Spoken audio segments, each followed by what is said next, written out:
Cool, cool. Hello, hello.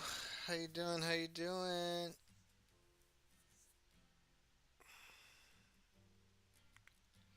Happy Thursday.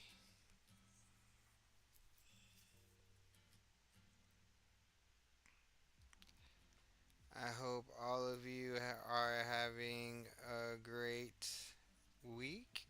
I think's good.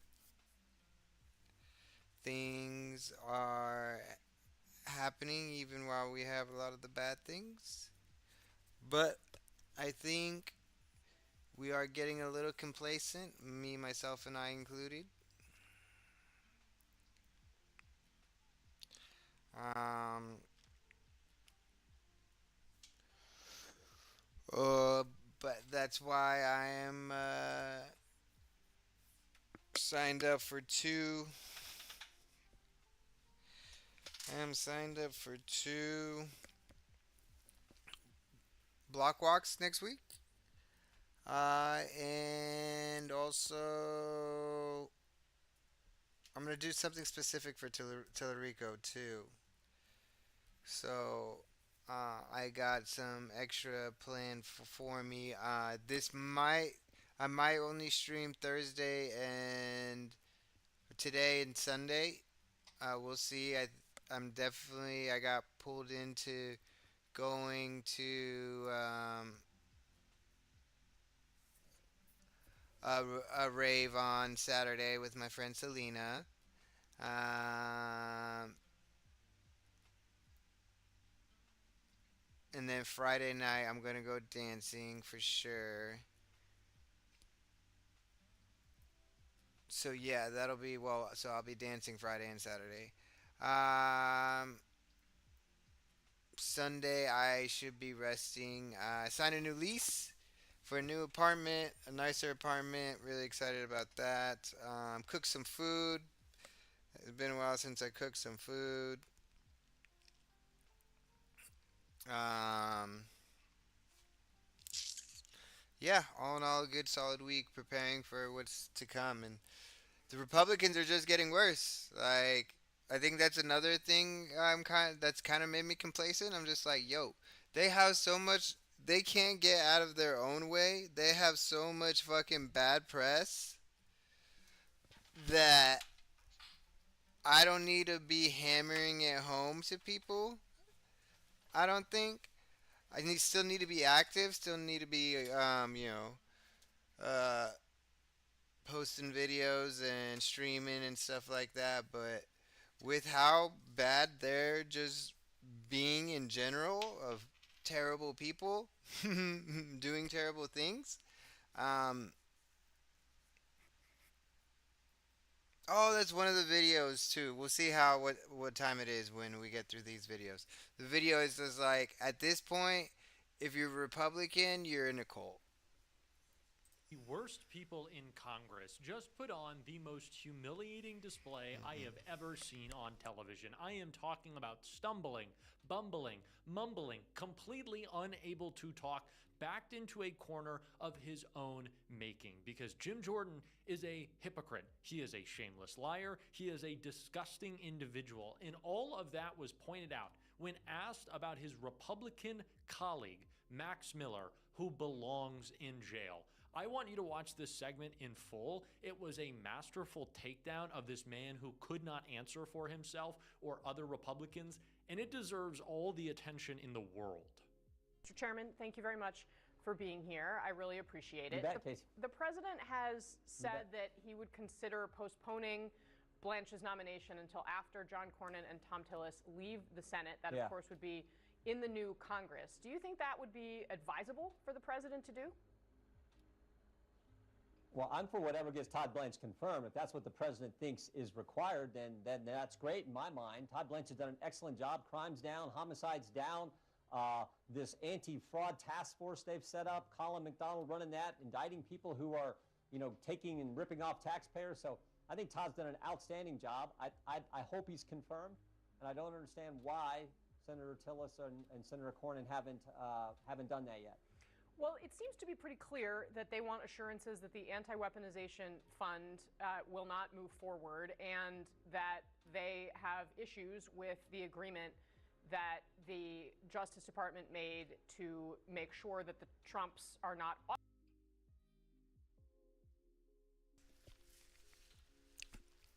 The Republican talking about two Republicans blocking the president's nomination. And Cornyn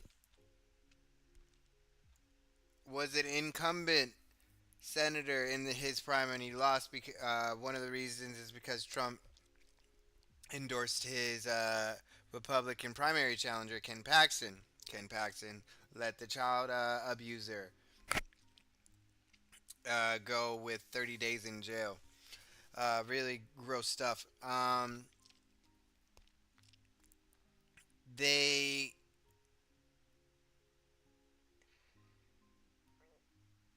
they are blaming each other. Like the Democrats like have nothing to do with it. This is all infighting with them. They can't even agree to this. The power of Trump's, let's say, uh, uh, um, voice in the Republican Party or support in the Republican Party is dwindling. Like he's more of a detriment in some of these races than he is helpful. Jim Jordan's probably not fucking up for re-election, so he doesn't have to. He, um, he he doesn't have to worry about that. These other people do. Well, John Cornyn, he's like, "Fuck you. You didn't back me in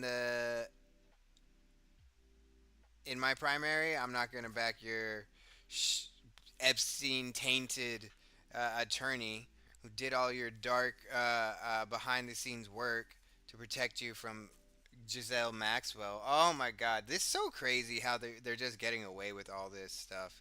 Uh, One of the things I want to start hearing candidates say is like, "Yeah, we're gonna go after Trump." It's like all the nasty shit they did, all the bad shit they did. If they broke the law, they're gonna go to jail. If we break the law, we go to jail.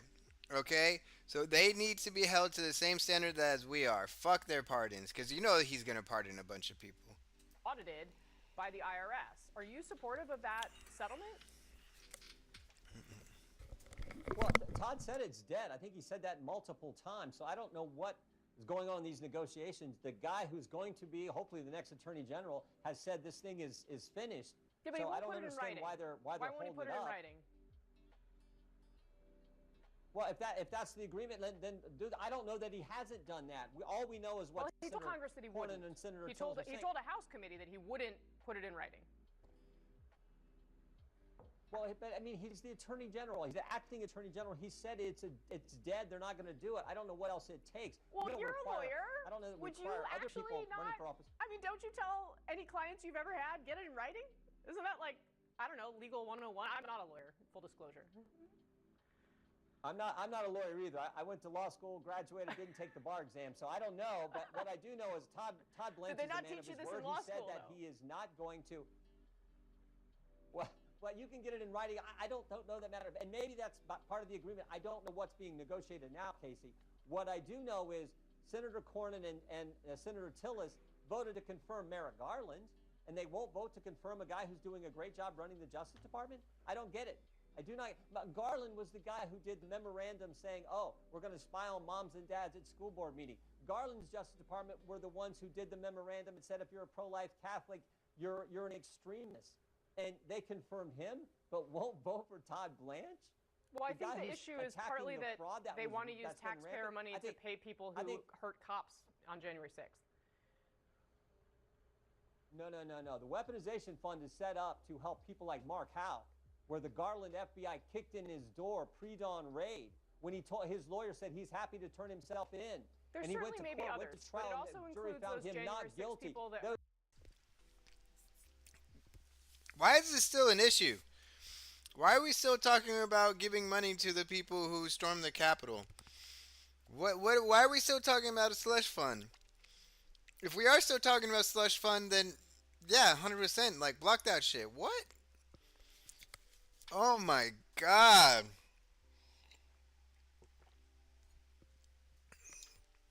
They really, they really embarrass themselves. They really embarrass themselves. They don't give. This is the Republican Party is not representing their constituents anymore. The Republican Party represents Trump and the Republican Party's power. That's all. And you can't really run on these messages. You can't really have this type of rhetoric or this just impossible this disingenuous loyalty or belief and faith in, like, Trump and everything. He can do no wrong. It's these people's fault. um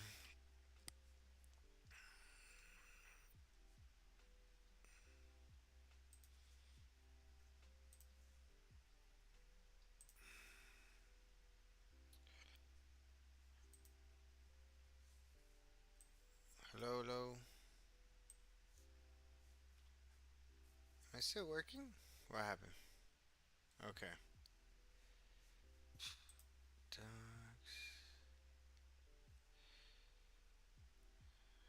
Where's my chat? Is this still on? This thing's still on. Why is there two?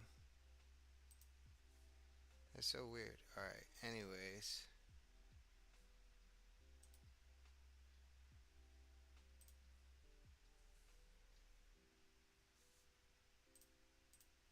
Alright, fuck it. Anyways.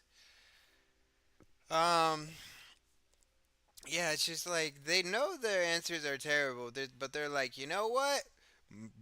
That's to protect people. They're no, we're not going to give it to people who assaulted officers. It's for people like that. And the board, remember how this was set up? The board evaluates that. So But they wouldn't that is rule out ridiculous that it when could you go say to that. people who beat cops on it's January for 6th. They IRS, refused to rule it out. The officials did. The vice president refused to rule it out. FBI whistleblowers that came forward that they wanted to retaliate that they retaliated against. Those are the people it was designed to help. And oh, by the way, this same fund. Why are we just giving away money all willy fucking nilly, bro? Tell me that. Tell me that. Why are we giving away money all willy nilly, and how much is the USA debt? 39.73 trillion, bro. 118 592,000 per U.S. citizen, bro. That's crazy. Paid Peter Strzok $1.2 million. Paid Lisa Page $800,000. So you got to be kidding me. Mark House doesn't qualify, but somehow they do? This anti-weaponization fund has not yet been set up. That's what the press has all got wrong about this. But let's move on here. I want to ask you about what we saw from Anthony Fauci, who may be the subject of a contempt vote in Congress after he pled the fifth repeatedly in his hearing. Worth noting, you ignored a subpoena in 2022. Do you think that Fauci should be held in contempt for what we saw from him? Over that period. Well, we're going back and look at the transcripts, look what he said. What I do know is everything he told us turned out to be false. Like, they're resorting to conspiracy theories from 2020 to try to garner some sort of rally from their base. Like, people can't afford a house today. Why do they worry about having to wear a mask in 2020? And if you're worried about having to have had to wear a mask in 2020, now today in 2026, while you can't afford to get a house, I think you need to re examine what are the issues that you vote for. And now that we have his diary, we learned he was more arrogant than we even thought he was. And he knew at the time things he was telling the American people were not accurate.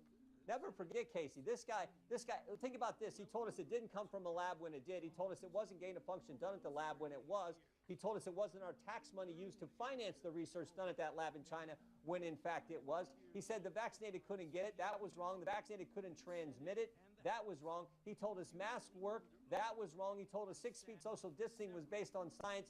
That was wrong. And he told us this virus, there was no natural immunity. He was 0 for 8. And he was also the most arrogant individual you've ever seen, and that was confirmed by his diary. And he knew at the time those things he was telling us was not accurate, and somehow that's okay. I mean, I didn't say that. I was asking frankly, if you think I he was should him, be I'd held have in taken the contempt. fifth too. I was asking if you think he should be held in contempt. We're going back and looking at all the transcripts and seeing what he said. We're going to evaluate all that. I know Senator Paul is looking at that as well. We will see. All right. I also want to ask you about something a little closer to home. There is a colleague of yours in the Ohio delegation, Max Miller, who is facing allegations of abuse from an ex-wife of the wife and his then toddler daughter. Do you think that Max Miller, who denies this abuse, should he resign from Congress in light of the accusations?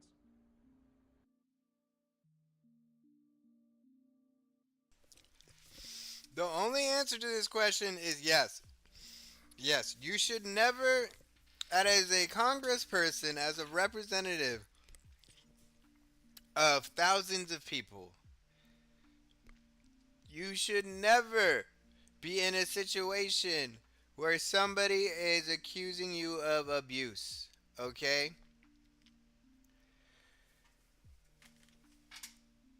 And if you are, just like Graham Plattner, you need to resign and take care of that so it doesn't take away, doesn't interfere with the representation of the people, of your constituents, okay? That was normal. That's what normal people do. That is what anybody who's not in the Republican Party would do. Say, hey, okay, I'm. Hold on, my brother's calling. PD, I'm streaming right now.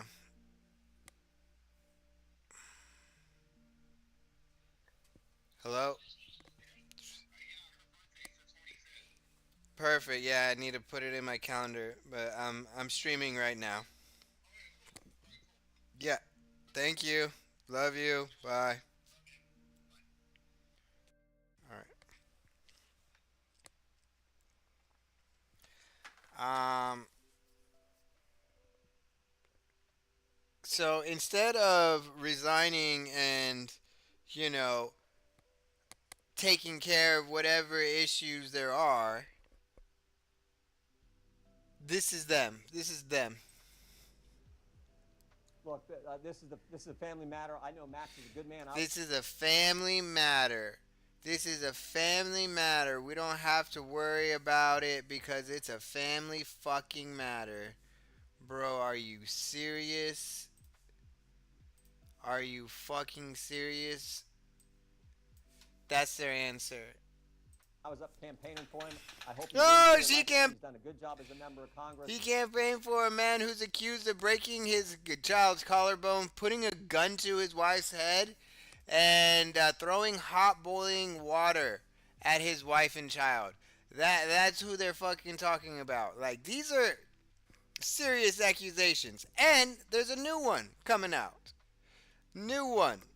And we should all pray for his family. These are difficult times that they're going through. We understand that. These kind of situations always are. But Max is a good member and a colleague, and hopefully he's going to win re-election. But ultimately, in the end, that's up to the voters in his district. But yeah, we were up helping Max just a few weeks ago at a campaign event up in his district in the northern part of our state. So, I mean, it's just worth noting, I mean, the allegations include that Miller scalded his ex-wife's chest and stomach when he threw hot water at her, that he held a gun to her head, that he pushed her against a wall and hit her in the head, that he fractured their daughter's collarbone and bruised her shoulder, that his 2-year-old daughter. Bro, why did they take go? Wait, they should have kept the close up. They should have kept the fucking close up where he's like, like literally having his face grimacing because he knows this is all so fucking bad. Reportedly told his ex-wife, quote, "Daddy, Casey, kill you." I want to play for you what you said when you were asked about Graham Plattner, who faced allegations of abuse. Let's watch what you told. I've not heard all this stuff. Well, it was in the New York Times. It was in the New York Times. That's the list of allegations. It's been out there for a while. I just want to show you what you told Newsmax when you saw that Graham Plattner was facing these accusations. Watch. That's always been the case with Democrats. It's all about maintaining power. They will take any crazy position as long as it furthers their ability to win elections and get power. Bro, what the fuck is up with Ohio? Like, we got some dastardly dogs from Ohio. Jim Jordan, Vivek Ramaswamy, JD Vance, his fucking wife. Like,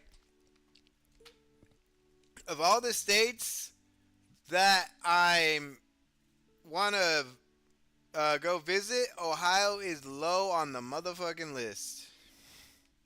And frankly, to go against anyone who goes against President Trump. Why does that not apply here to Republicans who want to keep power in the seat? Well, I don't know the context of the question I was asked about Mr. Plattner, but my guess is it was about all the ridiculous positions he's taken. The banner there says Plattner's ex-girlfriend accuses him of abuse. The Nazi tattoo and everything else.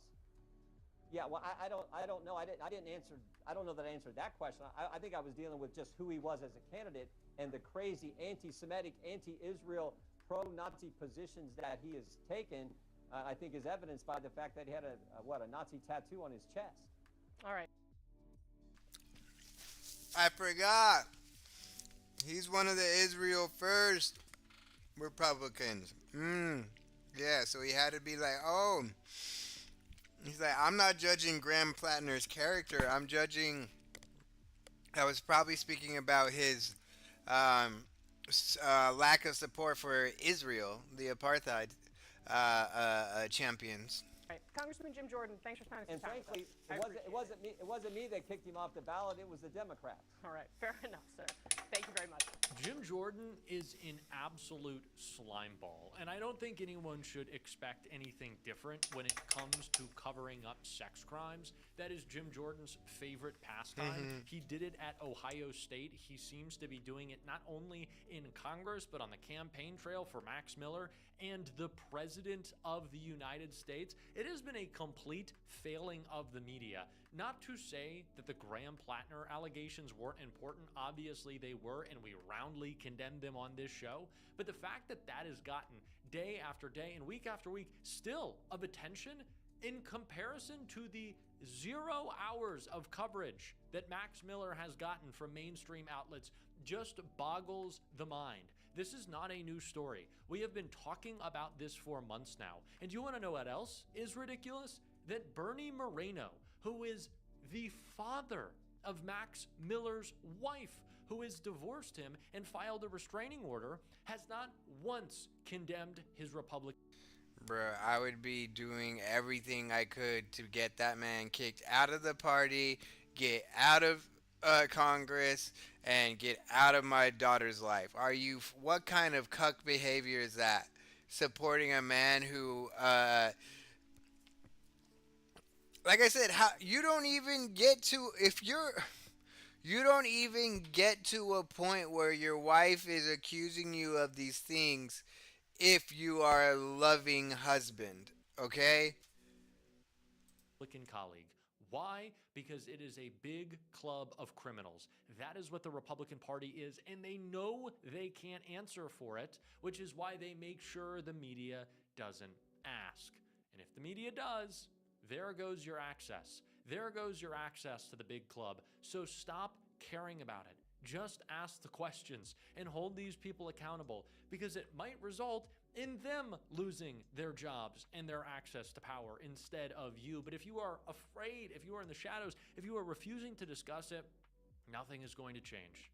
Nothing at all. But is there a surprise that the party that is led by a literal sex criminal who is covering up the files, who is in the files, who is the files? At this point, we really just should be calling them the Trump files. Is it any surprise that these people would be happy to defend Max Miller, happy to defend any other disgusting colleague who has committed crimes? Of course not.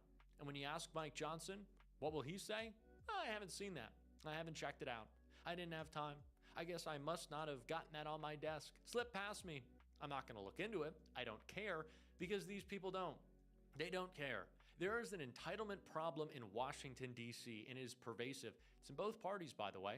I'm not a both sides guy, but there is a problem when we have Democrats who think that they can take unlimited campaign contributions, especially from the same people who fund Republican campaigns, and not be challenged on it. The people who say when we want a better Democratic Party that we hate the Democratic Party, or we're destroying the Democratic Party, or we are tearing the Democratic Party apart. That is not true.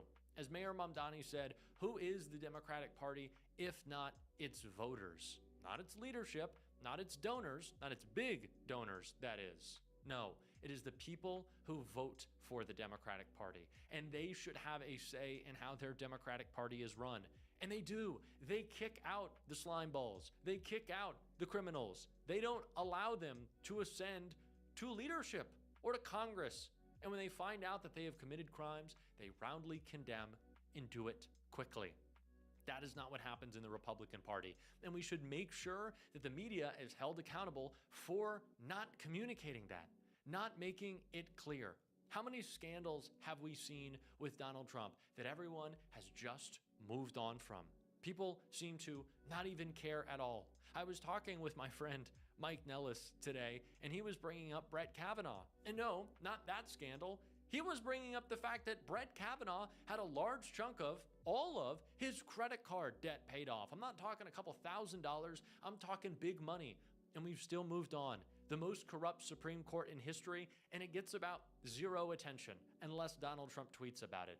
That is a failing of our media. I know there are a lot of scandals, but maybe it's because we don't cover them well enough. And this is an example. It shouldn't cost this guy his seat in the future on the campaign trail. It should cost him his seat right now, because there should be Republicans willing to speak out against this. There should be, and especially Mike Johnson, but we know Mike Johnson won't. What is family values about your wife having a restraining order, allegedly breaking your daughter's collarbone, and your father-in-law, Bernie Moreno, the senator, says nothing of it? Is that family values? Those are the family values of the Republican Party? I am glad that we saw Jim Jordan. All these people have blended into the one because they're terrible. But Jim Jordan be questioned in that way. That was good work. That was good journalism. We absolutely need more of it, and we are going to continue to ask for it to happen on this show.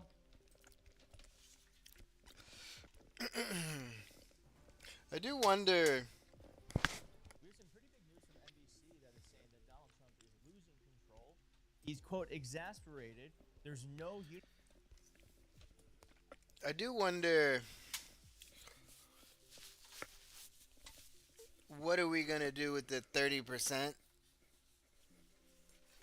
of people who still support him? Because it doesn't seem like no matter how terrible things are with the Republican Party, they are going to continue to have this 30% of Americans who vote dedicated to him. What do we do with this cult?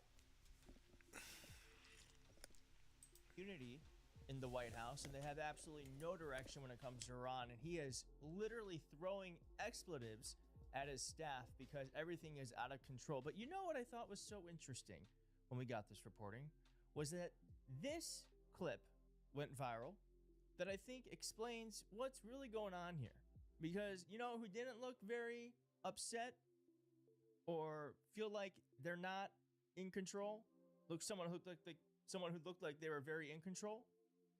Well, that was Benjamin Netanyahu, who I believe was giving his orders to Pete Hegseth and Marco Rubio at Lindsey Graham's funeral. Here's just a bit of this, and you let me know if you can read lips. I'm very curious as to what they were saying.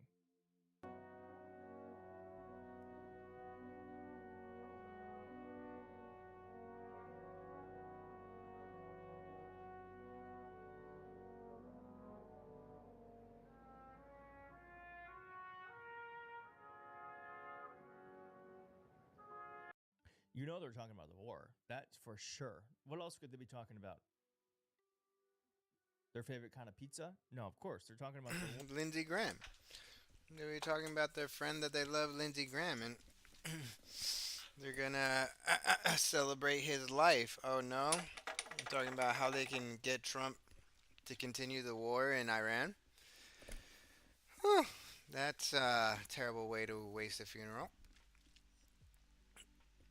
Mm, mm, yeah. The more and more closer we get to midterms, basically 3 more months, the more clear it is that like they really are just gonna use every excuse to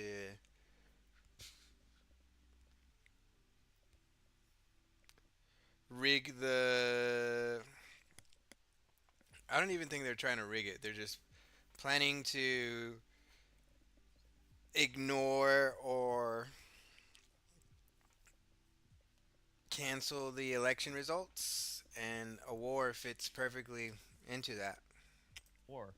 Now, Donald Trump is also, we're knowing, flustered because not only is it falling apart with Iran, but his own nomination to the Attorney General office, Todd Blanche, is falling apart. It says here Todd Blanche is a star, and everyone knows that he is the potential to go down as one of the greatest attorney generals of all time. However, John Cornyn of Texas and Tom Tillis of North Carolina, both of whom I refuse to endorse and whose political careers have been ended by my action, are refusing to vote for this great nominee who will remain in any event as acting. Remember, both Cornyn and Tillis voted for Merrick Garland and others to mention I have no objection to temporarily withdrawing Todd's name if they do not do the right thing and putting him back after Cornyn and Tillis are out of office. Now, what's interesting about this is what is he having a temper tantrum about? Well, what he doesn't want to happen is John Cornyn and uh, Tom Tillis are willing to vote for Blanche. You know what their only question is? What's going on with that IRS settlement that he got? Where it says they're no longer going to look into him and he's going to have complete immunity. They also are saying, hey, we want to make sure that that slush fund for the January 6th defendants is like gone. And Donald Trump, instead of saying, you're right, because Donald Trump has said that January 6th slush fund was null and void, but it's not in writing, and there's absolutely no record of it. It's just his word against theirs.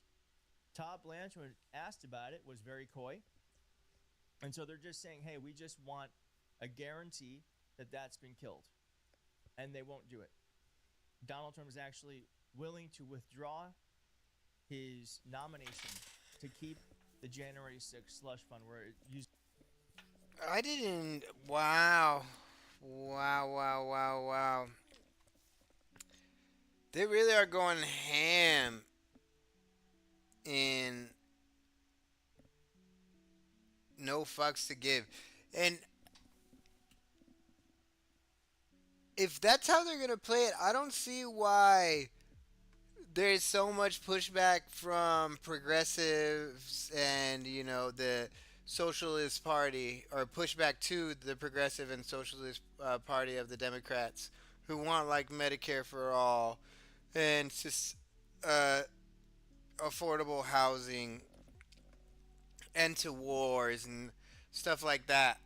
I don't know why there's so much pushback. It's like, yo, these people are getting away with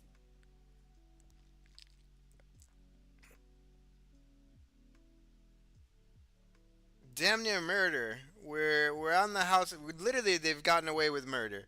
They've murdered U.S. citizens in our streets, and they've gotten away with it.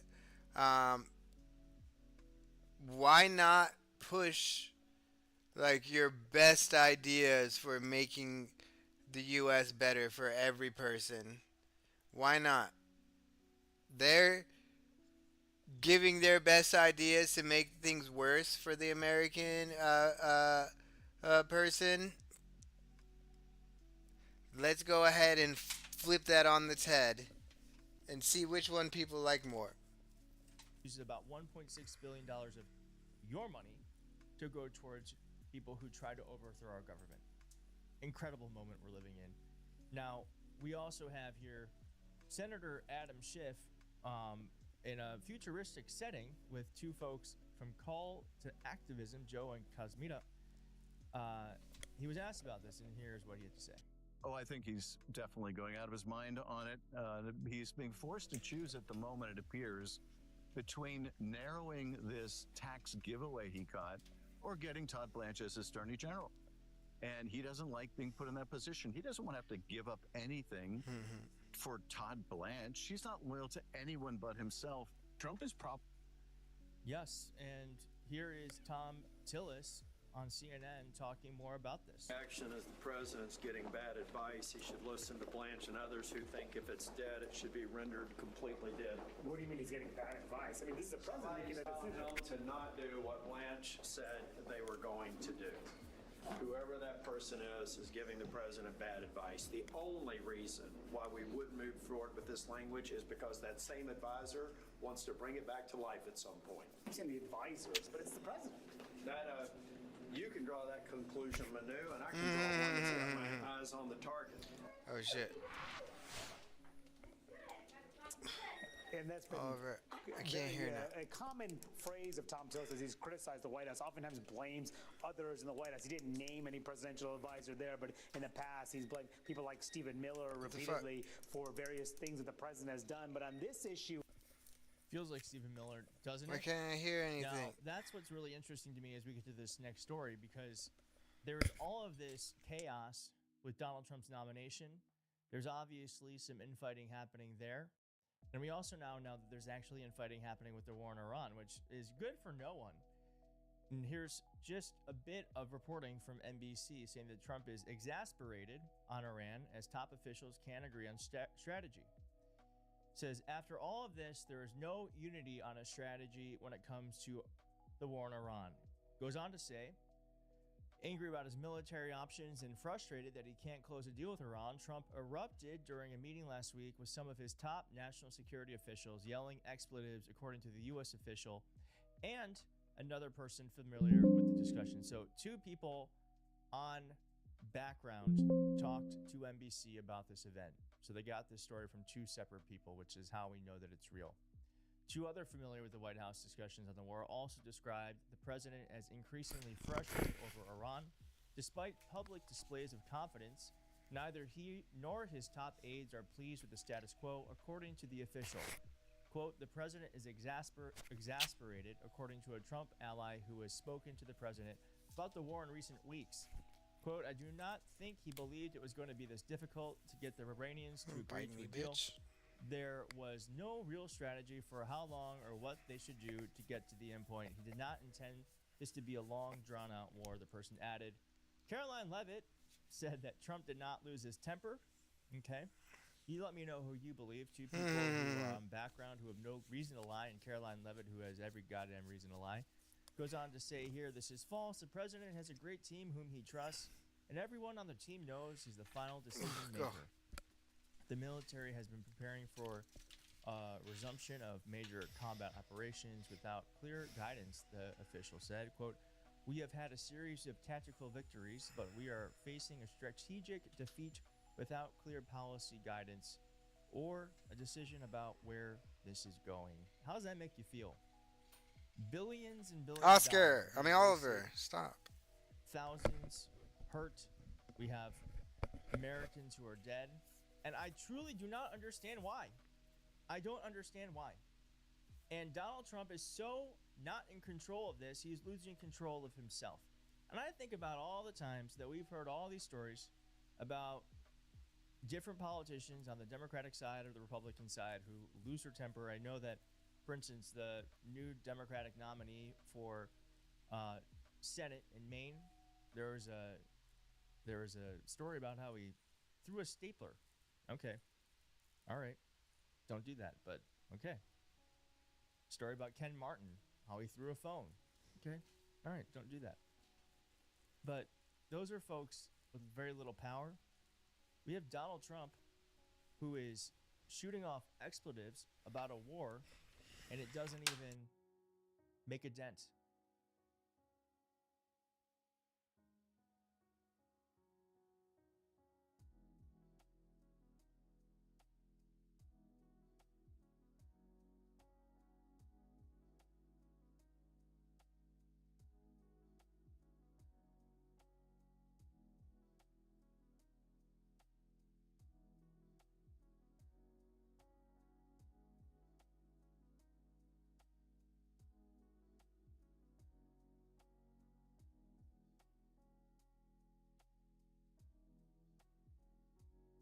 I was fucking muted that whole time. Damn. Okay.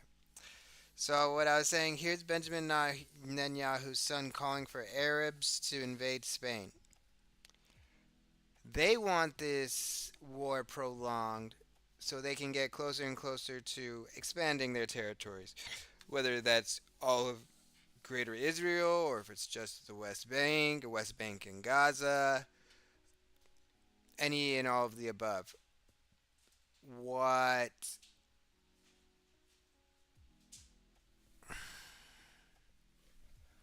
Oscar, stop please. Thank you. What helps them get close to this goal is the USA still being involved in the Middle East, still blowing up people in the Middle East and keeping everybody in check. I'm so used to everyone just being okay with all this shit. It's so bad. It's so bad that we're now learning that Donald Trump is letting them hit us. Why? Because we're so low on ammunition that we have to be careful about which bombs and drones we pick off. It says here in another NBC piece, the U.S. military commanders have been picking and choosing which Iranian missiles and explosive-packed drones to intercept and are allowing some attacks through their defenses amid an effort to preserve the Pentagon's diminishing supply of weapons that block projectiles from reaching their targets.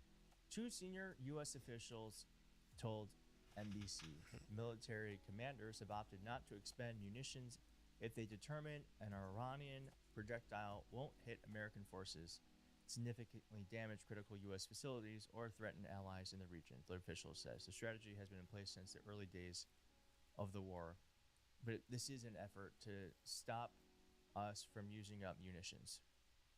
Because, as it says here, the stockpile is becoming lower and lower. It's becoming increasingly a problem, and Iran knows that they have us with our hands tied behind our back. They just got to keep this thing going. Yeah. We're going to be out of oil. And that's what Trump's realizing is just they are not flinching. They're like, keep bombing us, we'll keep bombing you, we have more missiles than you.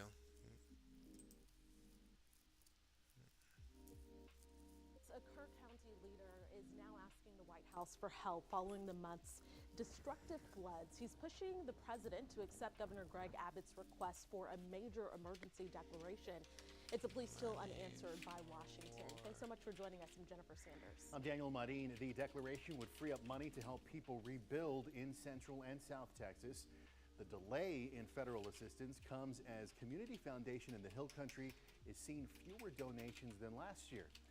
Capitol reporter Dylan McKim is in Kerrville, where the recovery continues.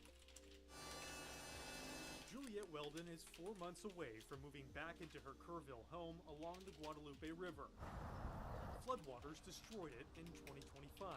It's just like the water was raging. In the aftermath of the devastation, Weldon said she received financial and mental assistance from community partners. My faith in humanity came back strongly, and faith in God.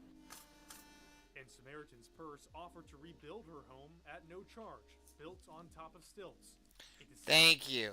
Thank you. Building it on top of stilts so she can survive the flood. Ma'am, you are. Is that the river right there? Ma'am, you are so close to the river. I would not have them build it this close. That's weird. That's super weird.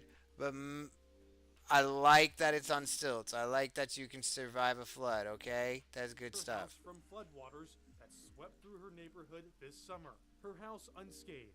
But it's not the same story for her neighbors who had returned to their house. He just moved in back to his house and it got reflooded again. An outpouring of donations last year helped people like Weldon, but donations this year have been lower. Every promise.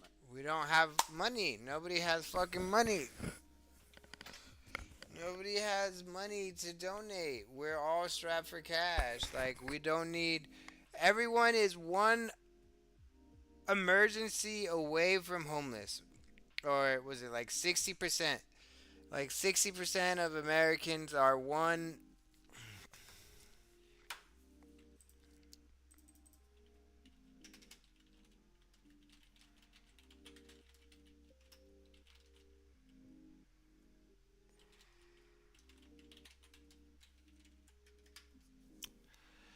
'57 to 59% of Americans, over 150 million people live paycheck to paycheck and are considered one emergency or mischeck away from severe housing crisis. That's the God's honest truth. It really fucking is, bro. Holy shit, bro. That's crazy. And this is that for these people. These people missing work, losing all of their lives, some losing their livelihoods, like depending on donations from people who are already experiencing high gas prices, high groceries, take care of themselves to help them, and it's not enough. Of course it's not enough. And now the fucking emergency aid from the federal government is delayed? Why? Aid is a promise that will remain today. The Community Foundation of the Texas Hill Country said it would help both 2025 and 2026 flood victims. It announced $18 million of immediate assistance using money raised last year, but they will need more help. We cannot simply free up last year's funding to meet the needs. There is not enough money to do that by a long shot. At the same time, a request for federal assistance remains unfulfilled. It's about 20 pages long. 2 weeks after Governor Greg Abbott requested a major emergency declaration, Kerr County Commissioner Rich Passes sent a letter to President Trump asking him to approve the request to help with the overwhelming damage in Kerr County. As flood victims wait for federal assistance, community leaders are asking for more donations. We need governmental support, absolutely, but we also need donations to help. No, it's not but. Some sense of normalcy. Not but. Like, if our taxes aren't going to help these people, what the fuck are they doing with them, bro?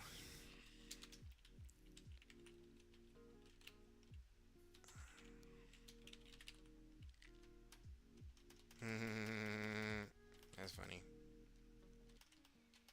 At White House.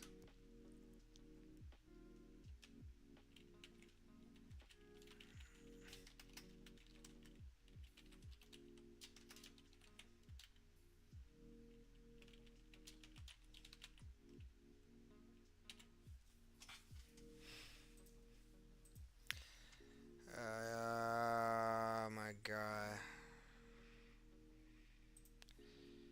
This is fucking crazy. And that's like an easy W for them too, but This will come as a massive surprise, I'm sure, to so many of you. But Andrew Tate, the right wing influencer, him and his brother sitting in a jail cell waiting to be extradited to the United Kingdom. And it will come as a huge surprise that they are on Twitter complaining, crying, moaning. This was sent out today. And again, if you're stupid enough to believe that Andrew Tate is being treated poorly in jail, but somehow has access to a phone to tweet all day, I mean, God help you. I don't know what to say. Day 12 in the special housing unit. This is punitive housing for people who murder their cellmates. No commissary, no phone calls, no yard time. The worst possible conditions the U.S. government provides to terrorists and psychopaths. This just isn't true. This is like insanity. Just crybaby stuff. I'm innocent until proven guilty. Extradition detainee.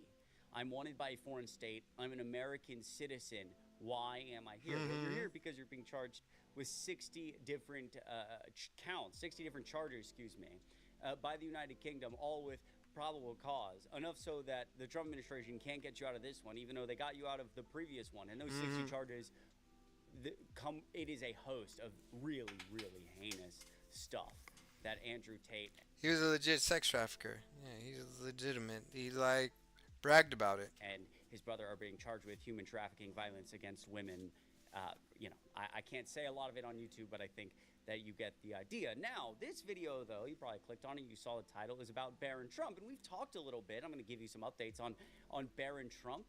Obviously, we had a Democrat, a House Democrat, calling for him to testify and talk about what he knows, because the links keep coming out. And we've heard before, 7 or 8 months ago, actually, in a big New York Times article, that he is good friends with Andrew Tate, with the Tate brothers, big in the manosphere world, kind of big in the cryptocurrency world. Barron Trump has been personally cited in a new request to testify at a proposed House investigation over his links to the Tate brothers. This is partly why it's going to be really important for you to vote come the midterms, because obviously Democrats will have a lot more subpoena power. If they have control of the House. They'll have a lot more power in general, specifically to stop Donald Trump and a lot of the BS if they have control of the House and the Senate. Now, if they issue a subpoena, and what happens if you ignore that subpoena? Probably not much, unfortunately, because the DOJ is like being controlled by a bunch of Donald Trump goons. But regardless, adding to the pressure here is certainly never a bad thing. And we all have to be able to use our voices and push as hard as we can, because like the Epstein files, if there's enough public presence around any of these given things, if this became a huge story and Barron Trump was issued a subpoena and he wasn't testifying and the DOJ wasn't doing anything about him ignoring the subpoena, there might be enough political pressure to do something about it, like we saw with the Epstein files and the Epstein. And honestly, it's a good move. It really is. Like, fuck it. They did the same thing to Hunter Biden, so we'll do it. But this is like 10 times worse. Like, Hunter Biden sold a painting and bought a gun when he was on cocaine. Like, all right, bro. This guy is helping fucking sex traffickers get out of probation. Files Transparency Act. Get out of house arrest. That's trying to be passed through Congress. And although we certainly have not even come close to far enough for justice for the survivors, obviously there's been some success in pushing this administration to stop covering this up, and people around Donald Trump saying, you know what, enough is enough. This guy is an effing loser. This guy was best friends with Jeffrey Epstein. Regardless, we have talked a lot about that, and again, now getting some mainstream kind of conversation about it. This is from The Guardian. How close is the Trump administration? I apologize, I got a phone call to the toxic Tate brothers. Let's ask the president's son. And again, this just exactly. Let's ask them. Let's ask him. He came out and said it. He's like, I'm very close with the Trump family. Do they have text messages confirming? Like, spoke with the White House. Trump is on it. Like, when people tell you who they are, fucking believe them. And they are, at this point, are not hiding them being degenerate type of people any longer. So this is where we're at. Just out in the open, debauchery, not even debauchery, depravity from the GOP, from the Trump family, from the White House. Like, I'm so sick of it. Barron's clear ties to Tristan Tate and Representative Ansari. a Democratic congresswoman calling for Barron to testify. The New York Times reported that a teenage Barron admired the influencer, had a Zoom call with him. According to the New Yorker, he spent a lot of time with Justin Waller. Justin Waller is very close to Andrew Tate. He was actually in the video when Andrew Tate was getting arrested, helping take off his like jewelry and his chains. This is a guy very, very close to Andrew Tate. So again, we kind of know all of that, but now something else happening all of a sudden, a different angle that I think so much of this is tied together, right? You have, Andrew Tate, very close to Barron Trump, close to the Trumps, all of them getting super rich together, and this kind of other piece where Barron Trump financially is now worth more than his mother, worth more than Melania Trump, because he's played such a role in the cryptocurrency ordeal, and arguably really was a key part of Donald Trump getting so rich in this administration with World Liberty Financial and kind of teaching him about this cryptocurrency stuff. And apparently Barron was meeting with investors. Barron was meeting with people before the election to try to help Donald Trump win, but also, kind of break down some of this cryptocurrency stuff.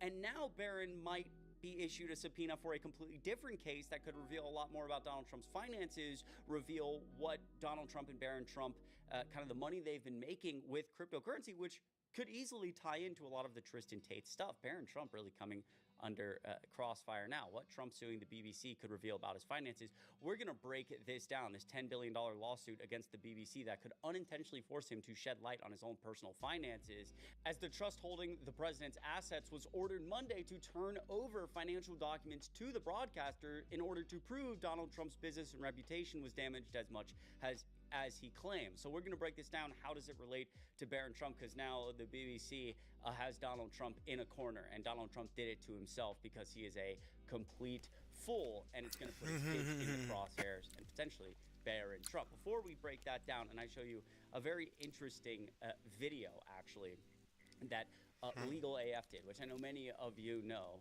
the podcast, the Midas Touch podcast, breaking some of this down.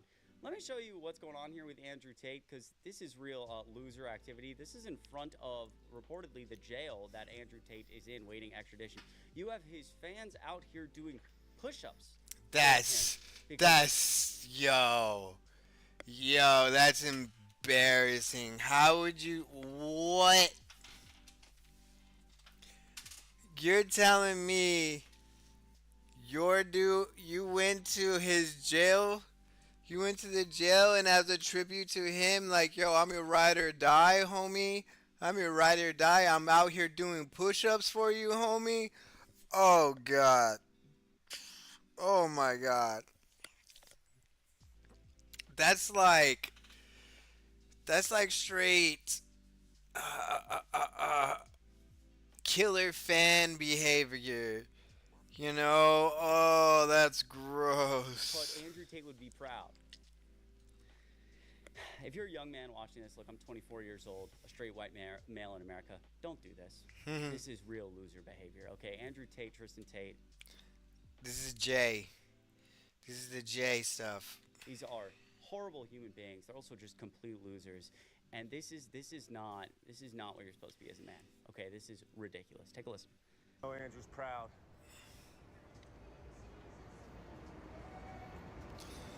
Like, just do push-ups at home. Do push-ups instead of doing. I know why my fucking.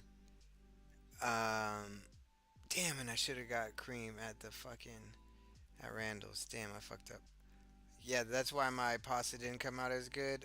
Not enough seasoning, and I needed heavy cream. They didn't have any heavy cream at the Heeb. But yeah, instead of doing push-ups, I was cooking up a pasta. Definitely no reason for you to go to a men's jail and do push-ups for him outside that jail. That's sus as fuck, bro. Like, if you're doing that, that means you'd let him stick it in your butt. 100%. You are like, do you want me to clench or unclench? Like, that's what you're saying to Andrew Tate. Ew.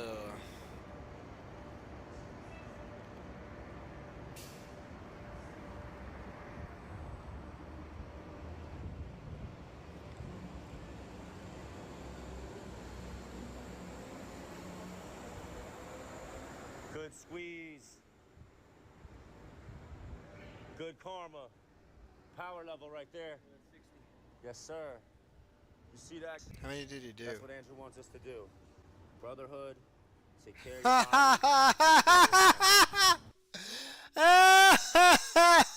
body.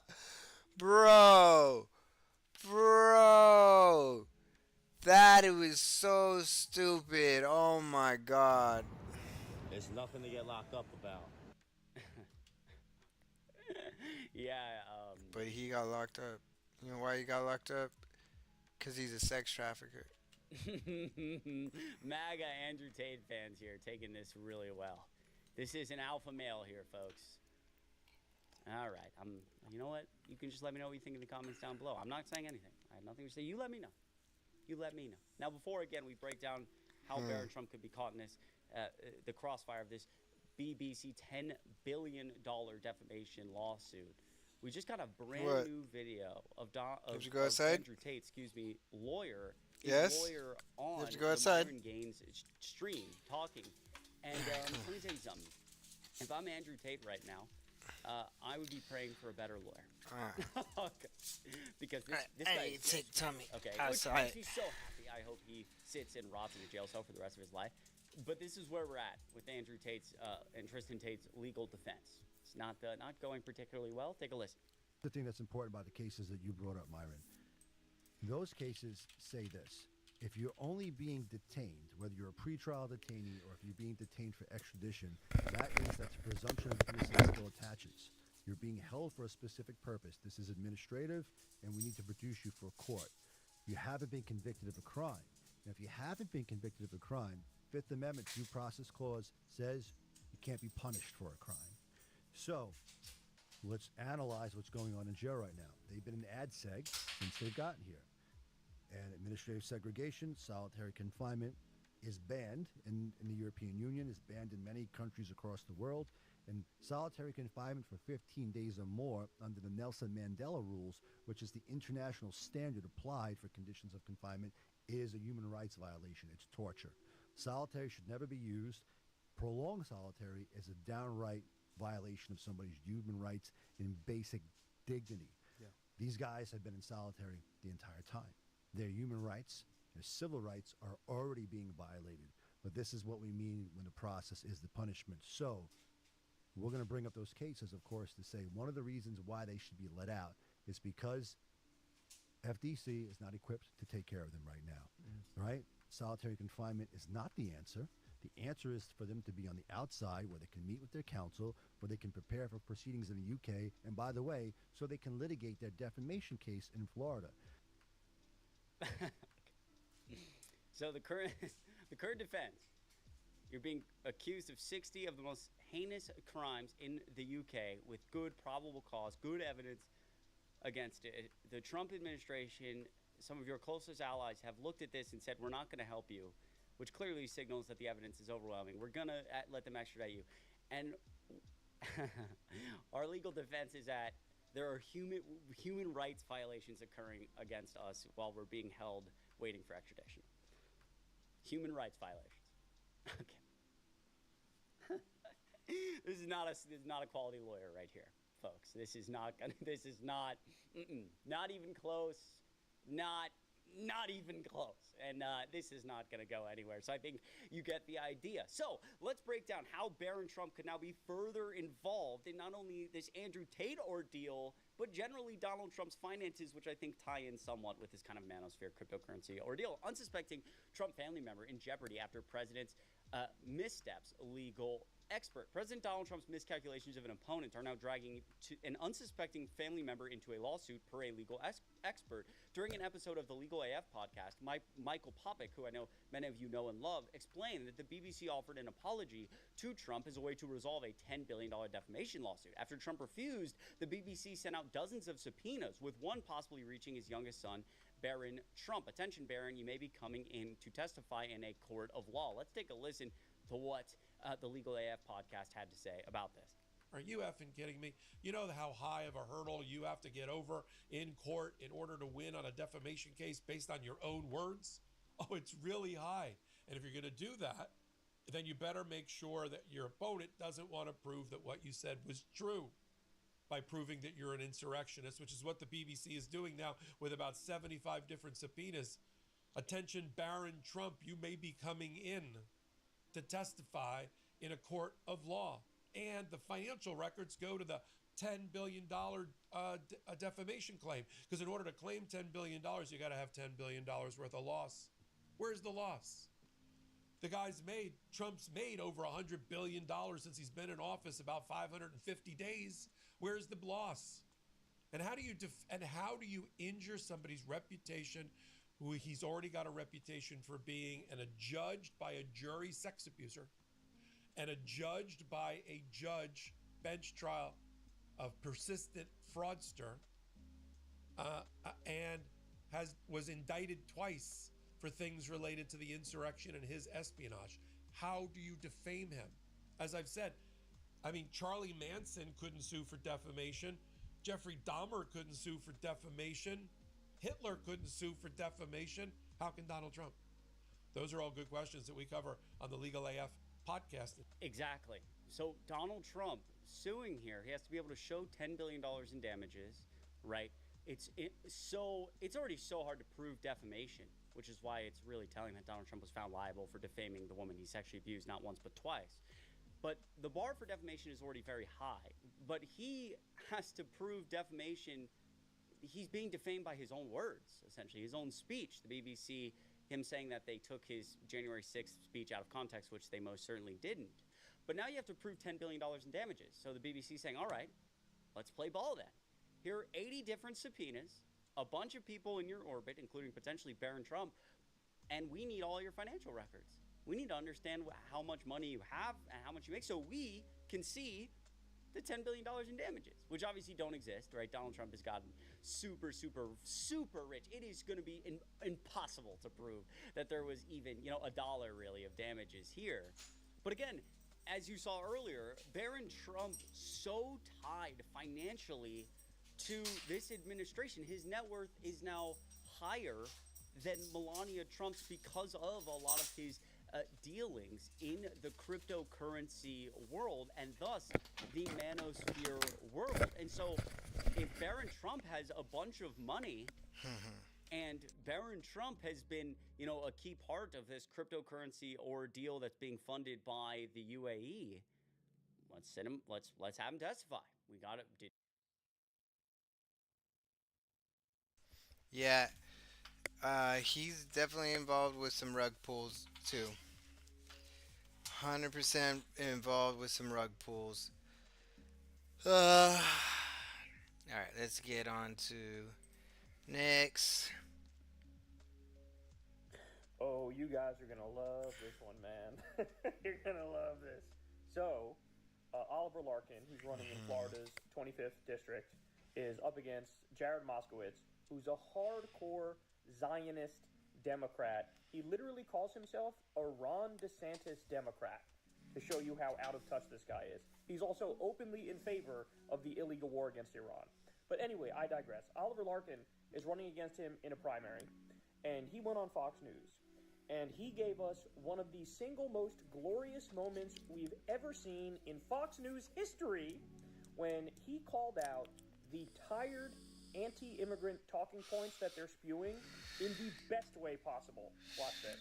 Number that is fine with you? Is there a benchmark? Is it fine? How many children can be raped and it's fine if you're in relation to the immigration community?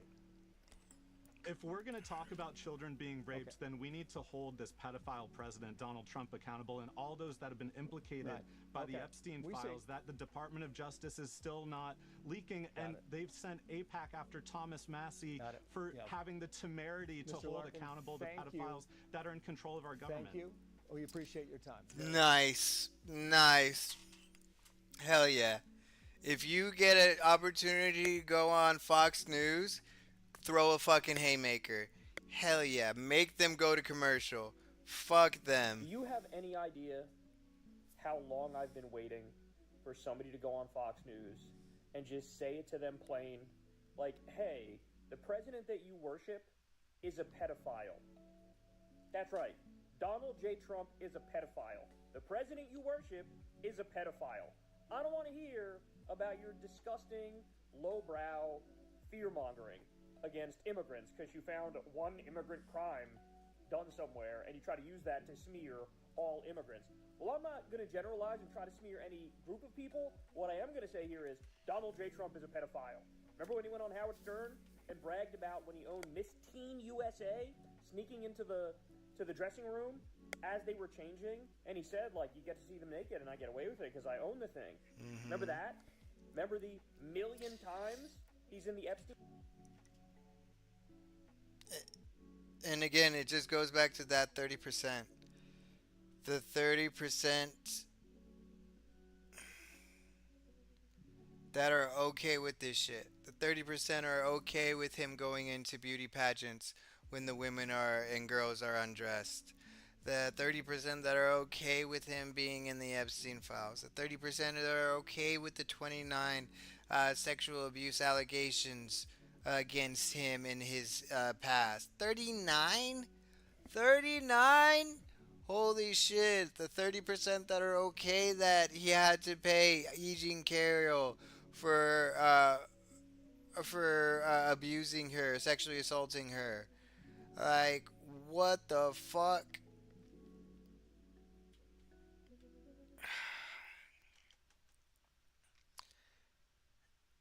My suggestion, I think, would really help that 30% if we required high school diplomas or equivalents for driver's license. Files? Remember the Katie Johnson allegations? I mean, who are we kidding here? So finally, bro, he is piercing the bubble in the most glorious way possible. That's what this is. This is like all of the boomers who are fed slop 24/7 and getting their brain rotted with Hannity talking point garbage. They just had a reality check. They just got a cold glass of water dumped on their head. They just got smacked across the face and got hit with a massive truth nuke. That's what that is. So shout out to Oliver Larkin. Everybody go support his campaign, bro. Go support his campaign. If you're in Florida's 25th district, go vote for him in this primary. That is honestly one of the single most glorious moments I've ever seen in Fox News history. And we need more of this. They keep inviting, like, you know, Democratic Socialists on air now because the Democratic Socialists are on the rise, and they think they're going to, like, own them and destroy them and, like, expose them for being silly. But what we're finding out in real time is, no, the roles are being reversed. It's being flipped right back on these right-wing hacks. And what people are realizing is, hey, maybe the Democratic Socialists are actually right about, like, everything. And they have the balls to go into the lion's den and say, hey, the president you support is a pedophile. Let's talk about that. Beautiful, beautiful, beautiful. Like I said, there's some shining lights at the end of the tunnel. We're getting closer. We must do away with this centrist, this was so consultant good. brain pundit. Yeah, brain this is mind Abdul. virus. We're gonna talk about more this. incoherent than they are. Or incoherent is not the right word for this, but like we are not the. Because that is one of the most important issues in this race. Medicare for all. Let's go. And I've spent a lot of time. We'll just do the Medicare for all segment. Medicare for all, and then we'll go on to the other stuff. Because yeah, it is getting a little late. I want to get off at 11:30. Wrote a whole book on it, and ultimately realized that the biggest challenge is not making the math work. The biggest challenge is not architecting the system. The biggest challenge is creating the political will to get there. I want you to imagine that next to your insurance card, you had another card, and that card was your Medicare card. It came to you the day you were born, and it didn't matter if you turned 26 or... I'll be honest, I'll start blaming the voters when there's like a clear-cut, discernible platform that is unbelievably good for the working class, and the voters still oppose it because they're just reactionary babies. That's when I'll start blaming the voters. Because the reason why a lot of establishment Democrats blame the voters is because, I guess, from their calculation, the Democratic Party currently presents a fantastic policy platform that they do not oppose. I will start blaming the voters when we have puppies for everyone versus infinite diarrhea. Because right now we have vomiting every Thursday to infinite diarrhea. And people are choosing infinite diarrhea at times or choosing not to be a part of Vomit Every Thursday. If we get to a position in American politics where it's puppies for everyone versus infinite diarrhea and people still choose infinite diarrhea, then I'll start blaming the voters. This is the question I always get. But doctor, how are you going to pay for it? Just remember, we already pay for it. Every single dollar that goes to the back pocket of an insurance CEO, every single dollar that goes to a pharmaceutical company, every single dollar comes from where? One of our pockets. Every single one. And because you don't have to worry about that health insurance CEO's exorbitant salary. Automatic ban, bro. Don't be talking about promoting AI shit in my fucking chat. Actually, we're willing to fight for it. My name is Lena Saad. I'm a clinical pharmacist. There's one patient that was not able to afford her oral therapy at the time, and we relied on giving her samples that we would get from drug companies, and I would literally take it and drive it to her on my way home. So how can we incorporate the pharmaceutical aspect into Medicare for All as well? So one of the most important things we could do is negotiate prescription drug prices. Medicare becomes the buyer of all prescription drugs on behalf of all of us.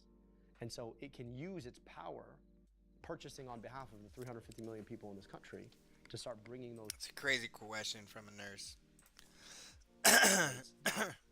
Here's the other crazy thing about pharma. Almost every pharmaceutical that has come to market in the last decade has had its roots in NIH-funded research. You know who paid for that? We did. Then some private company comes and buys the rights to this thing. Then they get to sell it back to the taxpayer at a ridiculous rate.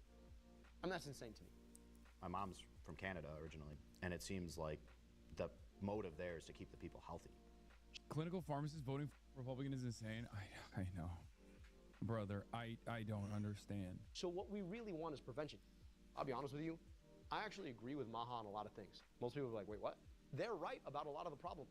The solutions are batshit crazy, but they're right about a lot of the problems. I think we need to stop selling huge amounts of ultra-processed foods in ways that have us subsidizing them via a whole bunch of programs, when what we really want is people to be eating healthy foods in the first place, right? Like in our current system, let's be clear, a lot of people make a lot of money off of people getting sick. I've been working for Ford Motor Company for 31 years now.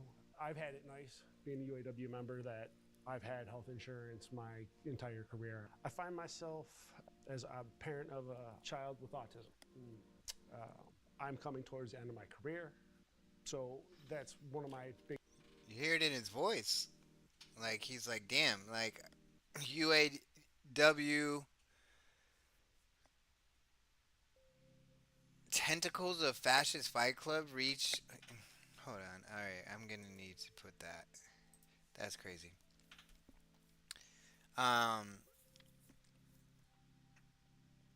You hear it in his voice, like a Republican UAW voter is worried about the health care for his autistic son. And he doesn't know if the Republican Party is going to help him. Biggest fear is where the care will be in place for him. I typically hold more libertarian views on... Look at him, Ultra Instinct. Republican UAW member is wild too? No, it's not, dude. So many rank and filers are reactionary. It's fine. I mean, it's not fine. Obviously, these labor unions should probably be doing a lot more political education, but again, it still goes back to the party in some ways. It goes back to the years and years of embedded corruption and nepotism that existed within the UAW. This is pre-Sean Fain. You know, that's going to take a long time to fix. But ultimately, rank and filers are always going to be, you know, all over the place with their politics. And in the past, the reason why they were much more organized and voted consistently as a bloc was because it was, you know, there was more motion from the Democrats on trade protectionism, for example. There is nothing funnier to me, but also nothing that shows, that proves that economic populism, left economic populism, is the way forward than a libertarian labor union member. That's my point. It's proving my point, which is, are you going to put money in my pocket? You're going to put more money in my pocket? Yeah, I'm a part of a labor union. Doesn't matter that I'm a libertarian. That's the trade-off. No one has ideological consistency when it comes to money in your pocket. They will always go for, what will you do for me? Medicare for all tax hike would be cheaper than other premiums that we're paying right now. Will I benefit from this? Because everyone is inherently self interested. Those devoid of empathy need a different line of argumentation, one that revolves around how you or your candidates are going to be able to help improve their material circumstances. Something like this. So would we be doing like a single payer system? It would be single payer. And what I want is that the government basically guarantees your health insurance. And that allows the healthcare provider to go out and say, look, if I can provide a better service, then I should win more patients. But it shouldn't be that your health insurance says, no, here's who's in network and here's who's out of network. So you're going to go here and you're going to like it.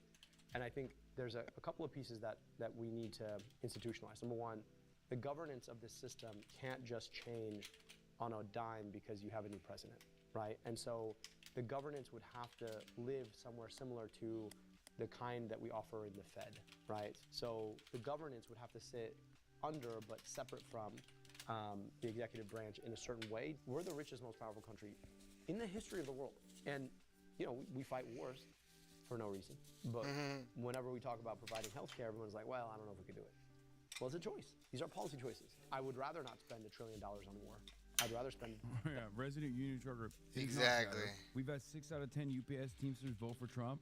Yet if you tell them we're losing our healthcare and pensions contributions next contract, we could not only be striking, but there'd be guys ready to kill for it. Yeah.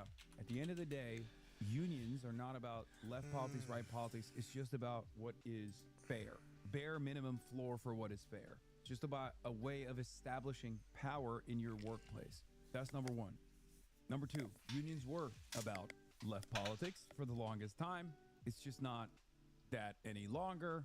And there is a lack of political education within most labor unions, unfortunately. That's part of the reason. But if there's more political representation, if we got more people like Claire Valdez, for example, again, shout out to UAW, you will have more political education within the union infrastructure as well. That money on healthcare and schools and infrastructure. The U.S. relationship with Israel has become a flashpoint in this race. The question about Israel isn't about the theoretical right to exist of a country that exists. The question about Israel is, do they have a right to... I'm in Florida, IBEW, and a lot of Republicans. I mean, IBEW has a lot of Republicans in general, not just in Florida. to our tax dollars. AIPAC is spending $30 million to defeat El Sayed, its largest single race investment ever. Too radical for Michigan, too radical for the U.S. Senate. And his opponent, Haley Stevens, has made her commitment to Israel very clear. Hello from Israel! I will continue to fight for Israel's existence. That's crazy. Coming out and saying you're going to continue to fight for Israel's existence after this. Israel comes to me in my... All right. Let's... Tonight, News Channel 5 investigates a fascist fight club with tentacles that reach right here in Middle Tennessee. And extremism experts are now warning these groups are using martial arts to try to recruit new followers. Young ones, right? As News Literally Fight Club. Channel 5's chief investigative... But Fight Club was to end capitalism? Wasn't that like the meaning about Fight Club? Phil Williams discovered teen boys have now become their latest targets. Here at a jiu-jitsu gym in an industrial park near Nashville's Armory Drive, a gym that advertises its family-friendly atmosphere, News Channel 5 Investigates had kept watch on the comings and goings of one of the more visible figures in a far-right movement that's raising concerns among those who monitor extremist activity. My name is Sporty. From Tennessee.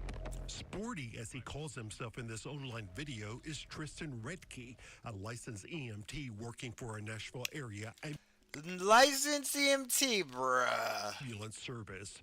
Redke made headlines 7 years ago while a student at East Tennessee State when he showed up at a Black Lives Matter protest wearing a gorilla suit. With a banana? That's crazy. I was like, well, maybe if he's an EMT...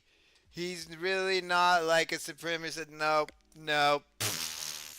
Nope. Nope. What the fuck is this, bro? In the so-called active club scene, a sort of fascist fight club. Where all ultra-nationalist, far-right, fascist, you know. I mean, I'll lean a little bit into these terms, you know. That movement is headed by this man, Robert Rendo, a white nationalist who was featured in a recent 60 Minutes segment, has tried to recast the movement as being about young white men getting fit. I'm thinking about creating a right-wing podcast that names the Jew. But behind that image is this image of Rundle violently assaulting a Trump protester at a California rally in 2017.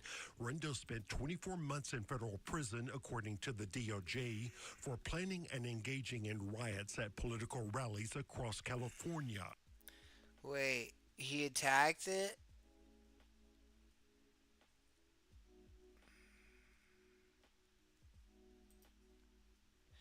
Why? 17, Rendo's creating a right-wing podcast that names the Jew.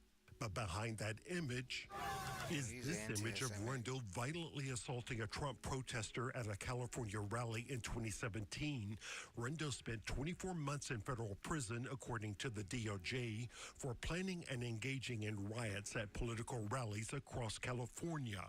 The Active Club founder has called organized fights like these a, quote, tip-off point for a fascist cultural revolution.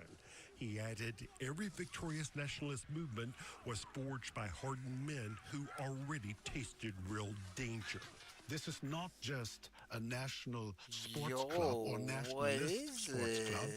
In its essence, it's the strategy to build a neo-Nazi militia.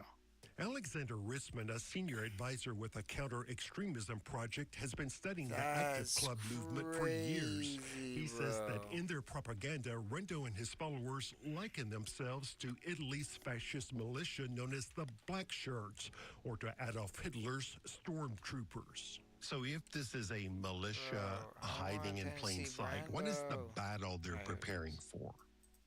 They say we are preparing for the time when a white supremacist leader is worth and in need of protection. Are you ready?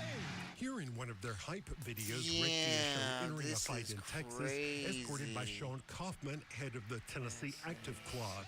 Kaufman has been described by the Stop Anti-Semitism watchdog group as a disturbed neo-Nazi and Holocaust denier with a documented history of violence and a massive cache of firearms. Kaufman is now sitting in jail awaiting trial on a domestic violence charge, his bond revoked after shooting a bird at News Channel 5's camera in open court. And here Redkey can be seen competing earlier this year in what was called a Spring Brawl, an event that critics say is designed to prepare men for battle on the streets of America. A group photo from that event, which disguised the faces of those who did not want to be identified. The ones with masks. Holding up a flag for a violent neo-Nazi group known as the Hammerskins. They aren't just exhibitions. They are physically training, as we do in the military, to be able to not just physically, but mentally and emotionally cause physical harm to another human being. Christopher Goldsmith heads a nonprofit known as Task Force Butler that trains veterans to infiltrate groups that they fear might pose a threat to American democracy. It is far, far, far easier for a white supremacist to go and to punch someone in the face, to hit someone with a baseball bat, if they've spent a few months punching their friend in the face for practice. And the active clubs have begun in recent years working with another white nationalist group. Patriot Front wants to turn America into an ethno-state for white people only. Here, Redkey poses with Patriot Front leader Thomas Rousseau. And these are scenes from a training facility that the group runs in East Tennessee near Tellico Plains. It's operated by Patriot Front recruiter Ian Michael Elliott. Photos posted by the group show Redkey was there for the facility's grand opening. So after unsuccessfully trying to reach him by phone and email... Hey, Tristan. Phil Williams with News Channel 5. Did you get my message? Not interested. We caught up with him outside the gym where we previously him. Not so loud and proud, bro. Why are you not so loud and proud? This is crazy. This is the U.S. right now. This is a fucking U.S. right now. Fight Club in Tennessee. Fucking wanting to be Hoping to get fascist. some What? idea of his personal motivations. What are you guys fighting for? Sorry, man, I'm not answering that. Robert Rendo says this is part of a fascist cultural revolution. Are you a fascist? Do you hate democracy? Sorry, man, no, But it's that focus on combat sports and physical fitness that experts say makes gyms like this one prime targets for recruiting activities. In fact, photos posted online show that Patriot Front recruiter Ian Michael Elliott has worked out in this very facility. The concern is such activities could disguise much more sinister motives. After a recent stabbing incident in Belfast involving a Sudanese refugee, mobs of masked white men took to the streets, attacking innocent immigrants, burning immigrant businesses, and torching some of their homes. Online, Robert Rundo's group celebrated the riots, with one post declaring, "White Boy Summer is starting off hot this year." Another recited the white nationalist slogan, "By God, we'll have our home again." Another, "Tomorrow belongs to us." His group even published a post about the OPSEC, operational security, that helped the Northern Ireland mob to avoid arrest. The how-to post carried a disclaimer for educational purposes only. And what worries observers even more is that the active... Bro, and they're wearing masks in there while they get some teens to fight? Yo, we are in some dark days. Clubs are now making a deliberate effort to target teens. The young man in this fight, now an adult, is someone we met 3 years ago at a candidates forum in Franklin, Tennessee. He later sent me this photo showing off his swastika tattoo to taunt me. What is the danger in allowing these people to work out in your gym? Recruitment. The main aspect would definitely be recruitment. And that's why experts say this movement should be viewed as more than just white guys who want to have fun. 8,000 comments, 40K views. Okay, that's good. And to be clear, there is no evidence that Tristan Redke himself has done anything illegal. Still, this movement... That's crazy, bro. All right, let's see what else we got going on. All right, y'all. So Neil deGrasse Tyson has a dire warning for us here about the destruction of science in this country that is kind of amazing, and you have to see to believe. So let's listen and we'll break it down. Here we go. Intellectual vacuum, scientific vacuum that is descending upon the United States. And that has consequences. I'm not here to tell people who to vote for or what to vote for or who your candidate is. It has nothing to do with this. It has to do with an if-then. One sec. So...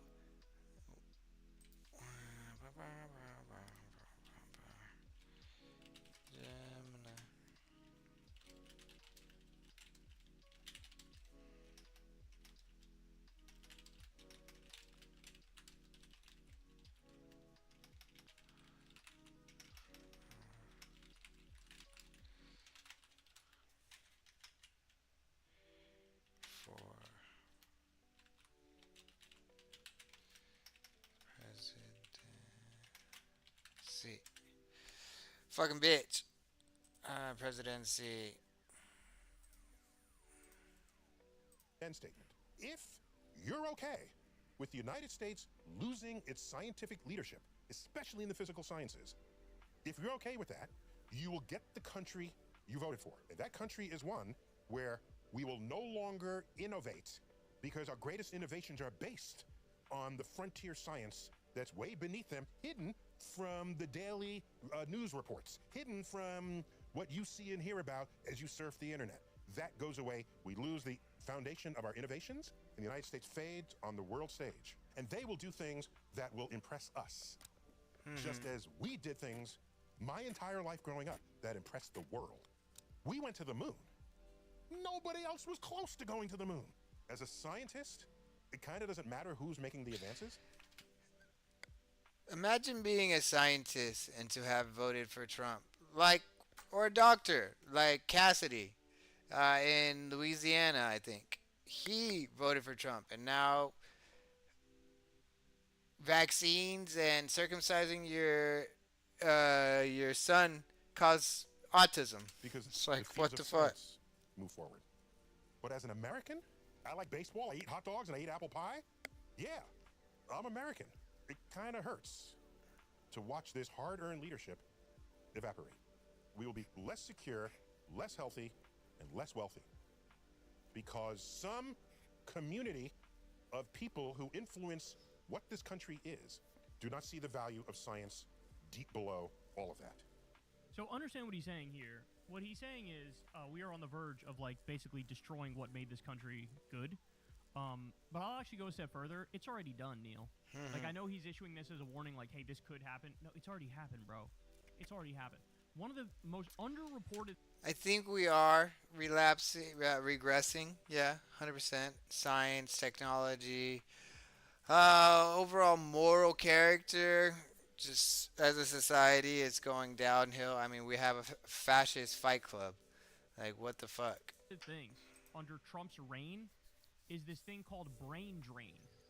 So because of Trump's insane crackdown on immigrants across this country, because of sending people to CCOT to get tortured and raped, because of the creation of concentration camps and breaking up innocent families and sending people there and raiding Home Depots and Lowe's parking lots and things of that nature, what happened is you have terrified immigrants in this country massively. And it sent a message to the rest of the world. Hey, if you're not supposed to be here, or even if you are supposed to be here, but we don't like the color of your skin, right? Or we don't like your green card status or your visa status, even if you're here legally, we're going to make your life a living hell. That sends out the message. Don't even bother. We don't want you here. Get the fuck out of here. Well, guess what? The educational system in the U.S., it really did welcome and invited in the best and the brightest to do scientific research and medical research and do all the breakthroughs for tomorrow. So we'd create all the technologies that get the patents for use for tomorrow. Okay, it was great for the economy, it's great for science, it's great for education, it's great for the future, it's great for intellectual advancement. Well, now all those people are looking around going, why the fuck would I go to the US? Do I want to end up in fucking CCOT? Is that where I want to end up? Do I want to end up in Gitmo? Do I want to end up in, one of these 20-something concentration camps they're building where they're rounding up 2,000 innocent immigrants a day? I don't want to do that. I'm not going to go. And so now our education system takes a massive hit. Now our grant system takes a massive hit. Now our medical research, our scientific research takes a massive hit. Now those people are going to go to Europe. Those people are going to go to other countries where they feel physically more safe than they feel here. And this is what's happened. Between the crackdown on immigrants and between the Doge cuts, what was the message of the Doge cuts? The message of the Doge cuts was, we don't have a... Yeah, we don't care about science or healthcare.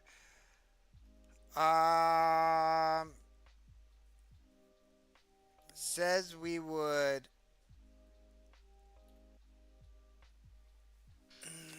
Oh, look at it. See, we would lose 1.8 administrative job loss, and then we would get 2.3 million new care jobs. So 5 million or 500,000 more jobs. See, and then all of his job cuts and stuff, there's only netted us 716,000 jobs. And this would be helping people. He hasn't helped anybody with his job losses. He hasn't even brought down the debt. That's awesome. I love this. Functioning government anymore. We don't have a functioning system anymore. People used to decide, I'll go into a government field because of stability and security. That's why people choose that. Well, now the pay is lower when it comes to government jobs, and there's no stability and security. Okay? So, like we've gone through, look at the shit that Doge delivered us. U.S. aid cuts. Millions of people are going to die as a result of that. Millions of people are going to die as a result of that. Okay? Foreign students no longer want to come here. The best and the brightest no longer want to come here. Medical research, we slash that to the bone. Scientific research, slash that to the bone. Okay? Even stuff that you wouldn't even consider cutting, like nuclear safety officials, the Department of Education, and, food safety inspectors, all them are cut. So it's an all-out assault on the regulatory state, on the administrative state, on science, on technology, and we are going to feel the results of this for generations. It took a long time for the U.S. to be the place to go for intellectual pursuits, for educational pursuits, for research. Now, we're none of those things anymore. In one fell swoop, Trump destroyed that, destroyed our standing on the global stage, destroyed the perception of the U.S. as the place to go for college, for higher education, for research, for science, for innovation. And now here we are. We're dealing with the fallout of that shit. And that's to say nothing of the 117 environmental laws they rolled back and the destruction of the Clean Water Act and the Clean Air Act and, you know, the allowing coal ash in our fresh water and the use of glyphosate, which is going to give a lot of us cancer at a much younger age, and the rolling back of the regulations for nuclear places, and so now there's going to be an increased radiation exposure. It's to say nothing of any of that. But the bottom line is, now we don't have guaranteed grants, we don't have the science, we don't have the technology, we don't have the medical research, we don't have any of it. And it's not something that's gonna maybe happen in the future. It already happened. It's done. It's over. It already happened. And even I've said this before, but you get a Democratic president back in there, even a Democratic president who means well, I'm gonna tell you right now, it's gonna take more than 8 years to even get us back to standard operating procedure line. That's how bad this has been. That's how disastrous this has been. That even with a Democratic president who cares deeply, it's still gonna be a very, very difficult thing. A very difficult thing. Yeah, we're looking at an uphill battle, but you know, what other choice do we have? Representative Tallarico's advocacy for childcare over the last several years has been robust. He listens to us when we speak about childcare. He is thinking about creative and passable ways to really make a meaningful, helpful difference. Oh, I think we did a good job, guys. Hi, I'm Audrey Rowland. I'm the owner of Green Space Learning in Fort Worth, Texas. Green Space Nature Preschool has been here since 2021, and we serve about 70 children. The burden is large. The need is huge and indisputable. However, there doesn't seem to be, especially in Texas, we've not had any type of foundational support for childcare centers. The only childcare centers that can really thrive are national corporations with chain childcare centers, and that's because their model is incredibly different, obviously. When we want to have Texas business owners running a fundamental, crucial piece of the economy, then there has to be some support for that. We can't keep going back to the parents for more tuition. It's just not there. Prop 2 was groundbreaking for a couple of years. Again, we just don't have the money for it. We don't have the money to donate. We don't have the money for childcare. We don't have the money for healthcare. Fuck, bro. We are dying. I'm downgrading my apartment so I can have more money, and I'm just gonna give it to my mom. In the legislature, I passed a historic constitutional amendment to cut property taxes for child care centers just like this one. The reason that Green Space Nature Preschool is still able to serve families here in Fort Worth is because the bill that I passed through the State House, through the State Senate, and got approved by the voters in the form of Prop 2. It was really the first time that Texas voters got to vote on a child care proposition. Prop 2 really helped me stay open. Prop 2 really kept children in care. It really established a situation where year after year after year, I have an opportunity to take some money back from taxes and put it into people. When I went up the first time to pass the bill on first reading, we had a narrow majority, but not a supermajority. And so I had 24 hours to put together a supermajority in the Texas House of Representatives to get this bill over the finish line. And so I went literally desk to desk talking to my colleagues, Democrats and Republicans alike. I looked them in the eye and I told them what impact this legislation would have on child care providers like this one and working families like the ones who are here today. And when we came up for that second vote, we had our supermajority. We passed the bill through both chambers and we got it in front of the voters in the form of Prop 2. It was approved overwhelmingly across the state in red areas and blue areas alike, big cities, small towns. And that's exactly the kind of progress we can make when we have leaders who are committed to serving working people, who are committed to small businesses, that are committed to actually making a real difference in our communities.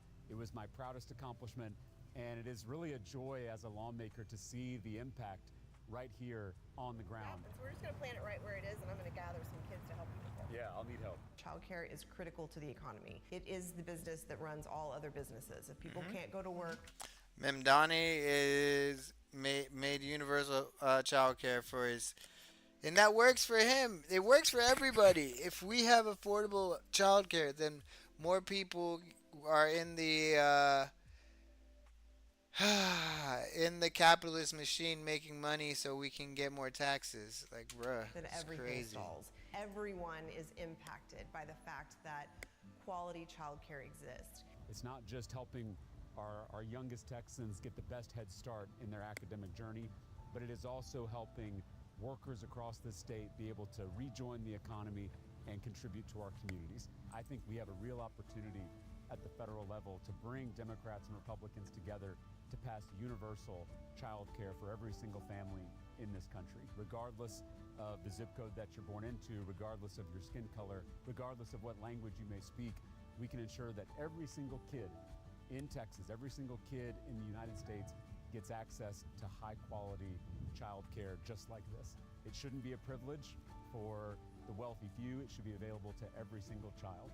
It's about people, small people, young people, but still people. The little and peoples. If we want The to little have humans, engaged bro. democracy in the future, we have to show children that they're valuable now, and their voice will continue to be valuable. They have tricked Republicans into believing a little sack of cells this big is more important than kids that look like them, that are, walking around, walking and talking. And we just need to stop focusing on little cells that look like this and start focusing on the fucking kids that we have outside of the womb. Okay? Okay? Let the doctors, the mother, and, God worry about the little kids that look like cells that are this big. Okay? Let's let them work it out. In the meantime, let's take care of the little kids like them. Is that so hard? Is that so tough? Is that so terrible to ask for? Fuck me, bro. All right, folks, for the moment, the good news keeps pouring in. Fox News just dropped a major election bombshell on Donald Trump and MAGA, showing that at the moment, Democrats are favored to flip key Senate races. And when you combine it with additional polling and additional data, at the moment, Democrats are not just favored to take control of the House of Representatives, but the United States Senate as well. This is a nightmare scenario, a red alert moment for Donald. We need 33 Senate seats to get the supermajority to oust Trump. Trump and the Republican Party, and we have to talk about it. But before we do, if you end up liking this video and you want to support the channel, please be sure to hit the like, subscribe, and alert bells before you go. All right, folks, let's dive in. Fox News poll shows Democrat has 9-point lead in race to replace retiring GOP senator in North Carolina. A new Fox poll showed North Carolina. North Carolina? Damn! What about our supermajority, bro? Yo! Supermajority, let's go. North Carolina's up. Governor Roy Cooper with a 9-point lead over his Republican opponent Michael Whatley in the battle to fill retiring Republican Senator Tom Tillis's seat. Tillis, 65, has served in the Senate since 2014 and has been increasingly outspoken during Donald Trump's second term, especially after announcing he would not run for re-election. This includes raising objections and even threatening to block Trump's Attorney General nominee. And I will tell you, because we've done multiple videos about this today, they are winning that war with Trump over acting Attorney General Todd Blanche. Senator John Cornyn and Senator Tom Tillis are at the moment blocking Trump, meaningfully blocking Trump, to the point where he's threatening to basically wave the white flag of surrender. This is a big friggin' deal. I want to play this clip because, again, when you combine it with other information, it's just devastating for Donald Trump. Look at Brett Bayer's face here. Just like, oh, this isn't going to be good.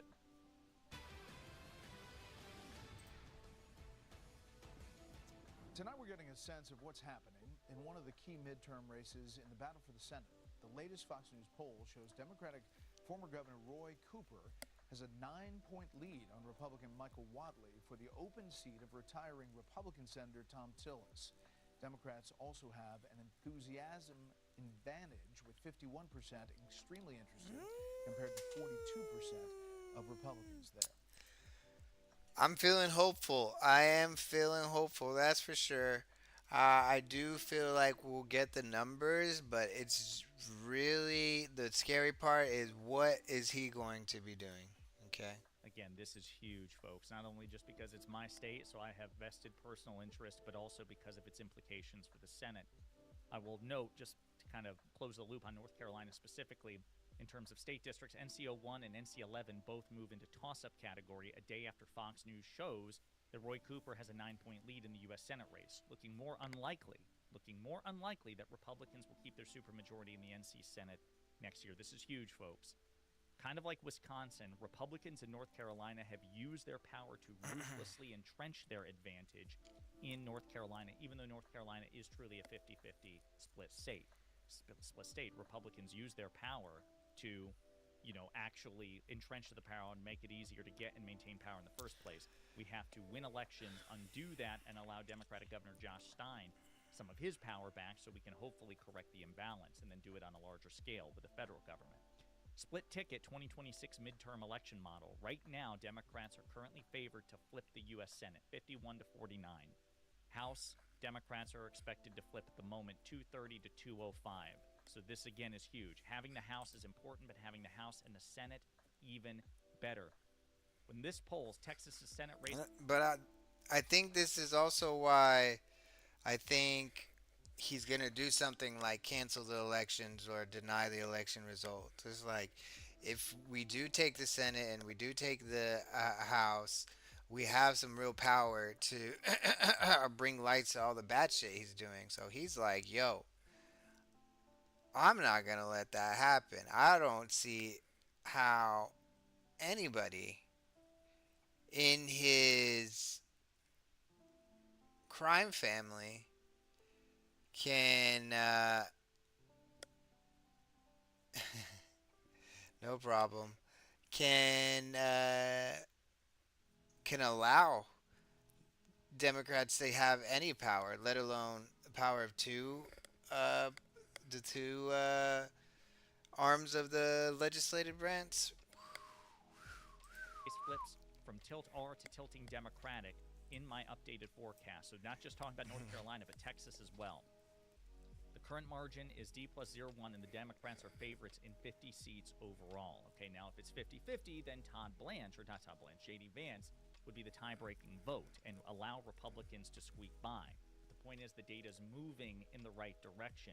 Split ticket has it 51-49.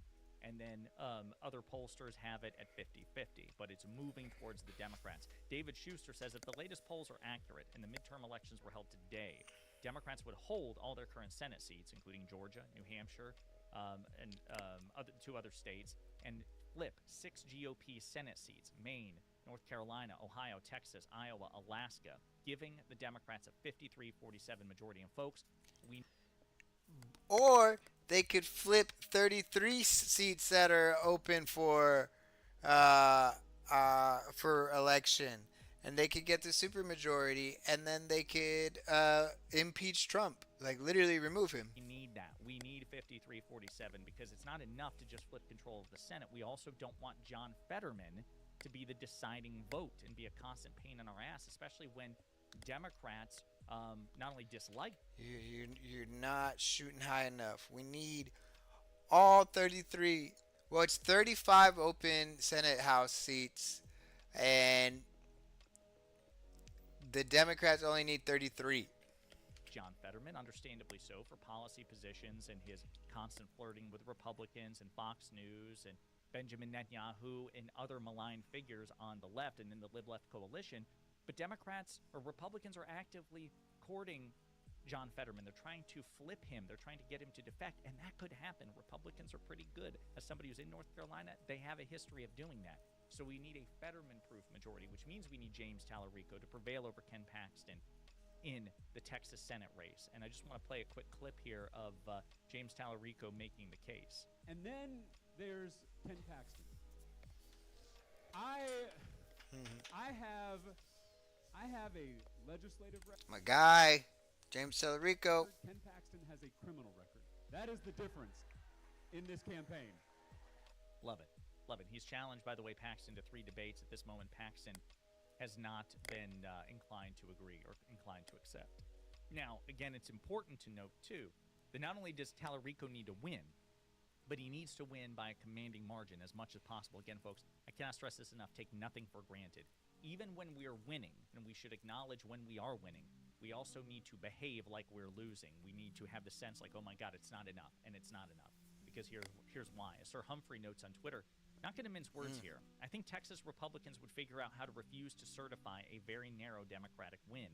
The state GOP is absolutely nuts, way crazier than the median voter who votes Republican is. In other words, it's not enough for Tallarico to slightly beat Ken Paxton in Texas. We need to do it by such a margin that Texas Republicans wouldn't dare try to steal that seat from Tallarico, which they may very well do given how crazy the GOP is. Yep. Again, I know some of you are probably thinking, well, wait a Yep, minute, yep. this isn't good news, is it? Yes, it is, folks. It is good news, okay? This is good news. It's just I'm telling you all the steps along the way. Right now, the polls are really good for us. They need to get better. They're really bad for the Republicans. And we need to get out there and help it. Just pile on. Just pile on and just make it completely blatantly in your face. We want change. We want better. We want the status quo is not acceptable. Make it so much so that they have to recognize this. That's why I think 33 out of 35 of the Senate seats should go to Democrats, and then that is humongous pressure. And the polls show us winning key Senate races, including Fox News. Fox Senate polls recap.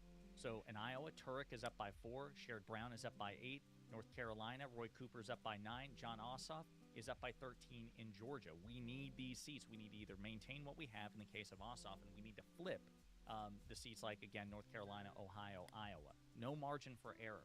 Fox polls show Democrats leading key Senate races. Let's see. Collins is very vulnerable in Maine. She's running against the guy who replaced Graham Plattner, Troy Jackson. Almost said Jeff Jackson. He's North Carolina's attorney general, but Troy Jackson in Maine. And the polls have Jackson outperforming Susan Collins in Maine, so that's good. But again, we need to keep it up. We need to keep the pressure up. This is a big friggin' deal. A big friggin' deal. And people should be celebrating, as they are, Roy Cooper prevailing thus far in the Senate race. But again, I can't stress this enough.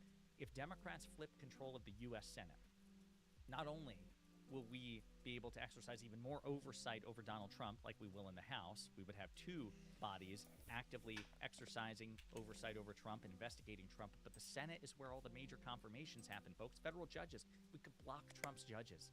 The guys and gals who won't say that Joe Biden won the 2020 election and won't acknowledge that there was an attack on the Capitol, we can keep them from ever being seated. If Trump wants to confirm another insane, unqualified, incompetent, stupid cabinet nominee, dangerous cabinet nominee, we can stop them. Say, nope, they don't have Senate confirmation. You're not getting them. Supreme Court justices, folks, if there are retirements or resignations or deaths in the United States Supreme Court during Trump's final 2 years, a Democratic-led Senate can block them. Block them. This is huge. We have an opportunity here. And the data is coming in. It's not set in stone. And the margins are still too close for our liking. We need to push them further. I'm not saying, okay, stop and talk to your friends, talk to your family. 90 days out, I'm going to go hard in the paint. I got 6 more days. But yeah, a little bit of light in the air. The heaviness isn't so much there, but that's it for me. Good night, you all. Good luck. I will see you all on Sunday. Thank you for tuning in.